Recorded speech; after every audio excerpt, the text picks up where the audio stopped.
I'm Susan Dubois. I'm an endocrinologist and I work for community care health centers.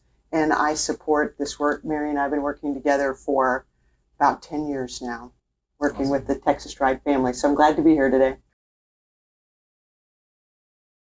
So let's talk about our pancreas. So in a normal, healthy human body, how does the pancreas work?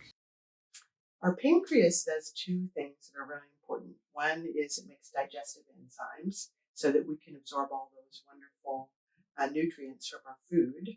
And the second thing the pancreas does is it secretes hormones that help regulate our blood sugar.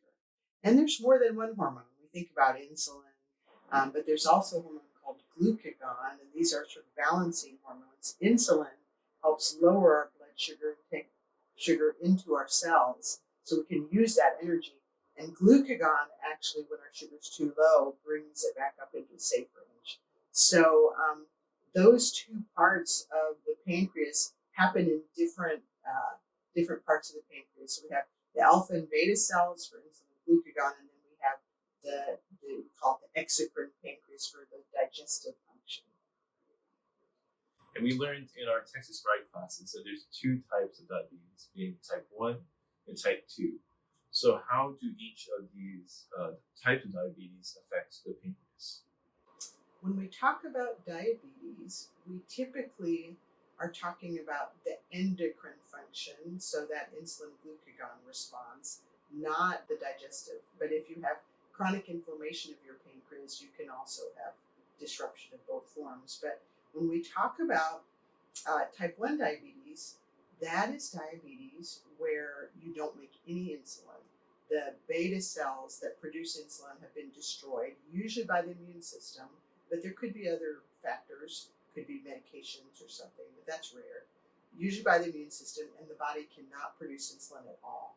In type 2 diabetes, you have insulin resistance. So especially early in the disease, because your body can't utilize the insulin effectively, it takes more and more insulin to do the same job of controlling or regulating the blood sugar.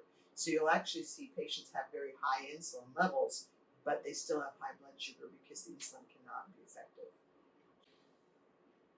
The other thing I'd want to say about type 2 diabetes is as the disease progresses, the insulin levels fall. And so you may have people who are well controlled on pills or non-insulin injectable drugs that over time, as their insulin levels fall, their blood sugars rise. None of the pills or non-insulin injection treatments for diabetes work in the absence of insulin.